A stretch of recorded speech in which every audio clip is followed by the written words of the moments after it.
welcome. This is Pastor Lucy Painter with your daily insights, and today we continue with Divine Experience, Day 16. Life has its seasons of ups and downs, and sometimes we go through dark phases.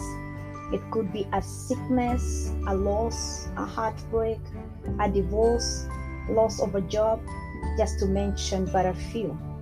Sometimes we go through those times of intense loneliness, times when we feel lost, when we just don't know what to do. That time when fear envelops you and you feel like the cloud will never lift. You get to that point in life where you start feeling like you can't take it anymore. You feel like God has turned the lights out on you. And you start asking yourself, how can God allow something like that to happen to you?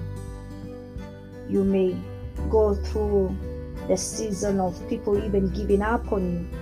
You feel like life has given up on you, and to the extent of feeling like you're giving up on yourself too. But then, right when you are on that edge, something happens that has God written all over it. Right when you think this is it for me, God says, I'm not yet done with you. And until I'm done, you're not done. And I relate with this. If you listened to one of the episodes I shared about my personal moments like that, you know it is possible for God to say, when you're feeling like you're done, I'm not done with you. So today we are going to read a story we are very familiar with, the story of Jonah.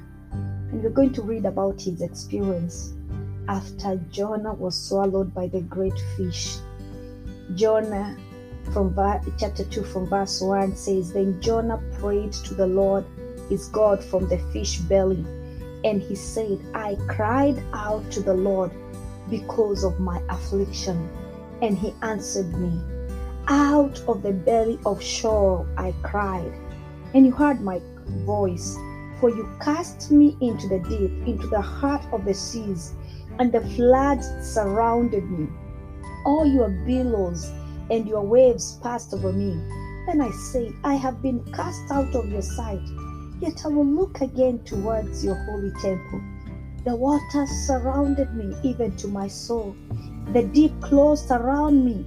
Weeds were wrapped around my head.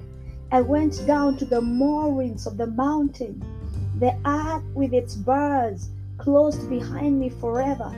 Yet you have brought up my life from the pit, O Lord my God.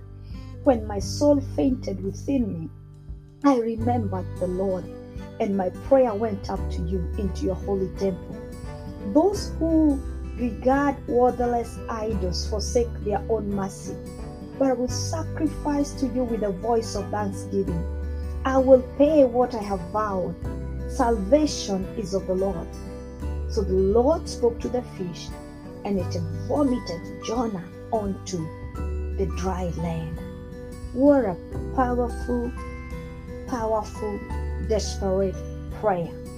You know, Jonah's story is really not that complicated. It's not that complicated. Yeah, you had me right. He was a believer. He was a child of God. And one day God sends him to a place called Nineveh.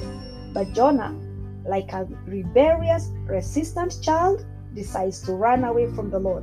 And he gets on a ship and heads off to a different place. But the Lord pursues Jonah on the wings of a storm.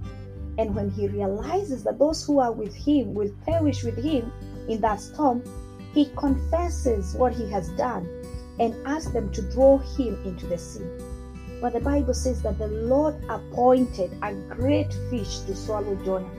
You see, Jonah had just hit rock bottom. He had survived the storm.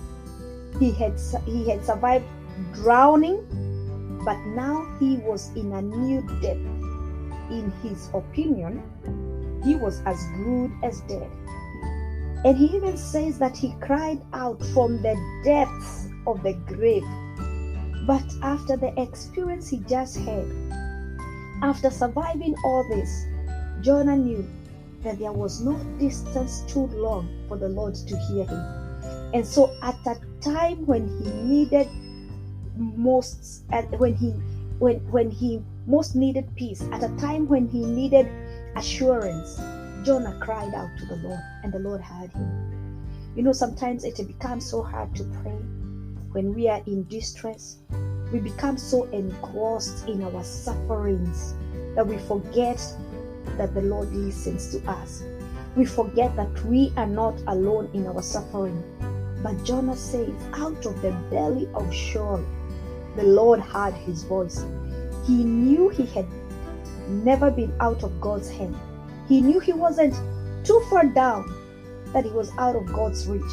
He knew that none of his trouble that he had gone through had been without God's knowledge. And that is why he says, you cast me into the deep, into the hearts of the sea. He might have played a part in his being there.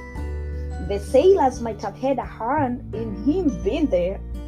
But Jonah knew that nothing happened without the Lord's knowledge. You know, we've said before in this series of divine experience that when the Lord wants to get your attention, he isolates you. Everyone we've looked at had their divine experience when they were alone. And we see the same thing happening with Jonah. The time in the belly of the fish might have been difficult. It might have been uncomfortable, but that experience was necessary to break Jonah's disobedient nature. He needed to be alone for his eyes to be open to his sin and to his misgiving. But beyond the Lord using the fish as a confinement, as an isolation room for Jonah, the Lord used the discomfort as a protective haven from something worse. He used it to keep Jonah from drowning. And so even through the throes of the consequences of his action, God still protected Jonah. He still showed his love to him. And in the midst of the turmoil, the Lord gave him time to empty his sinful heart. He gave him time to reflect on the condition of his heart, on his relationship with God. The Lord turned Jonah's crisis into a sanctuary. He made a sanctuary where Jonah would have his encounter with God right in the middle of his storm. And in that moment, when everything had diminished from his sight except the Lord, Jonah realized his dependence on God. And we see this when he says, I cried out for help.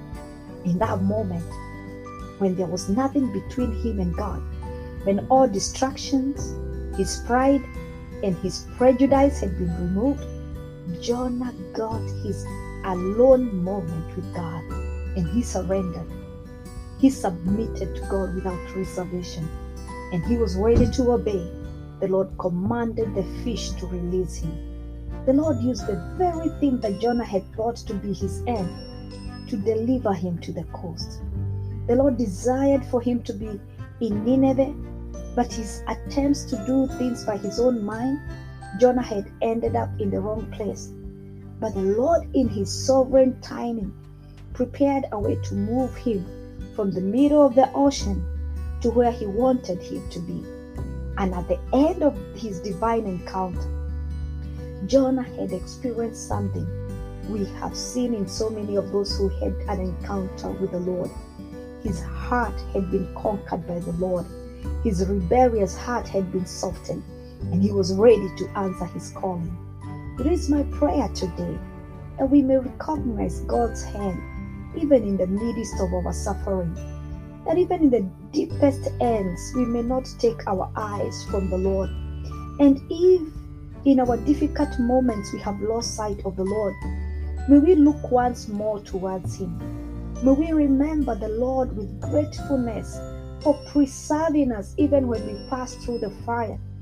And like Jonah said, I will fulfill my vows. May we remember to fulfill the vows we have made before the Lord if he delivers us. Because when we are in trouble, we are quick to say and to vow what we will do. May we not remain the same after our encounter with the Lord. It is my prayer that if you are going through a dark phase in life, when it has served its purpose and the Lord's purpose in your life, you can stand and proclaim like Jonah that salvation is of the Lord. Shalom, this is Pastor Lucy Painter with your daily insight, and this is Divine Experience, Day 16.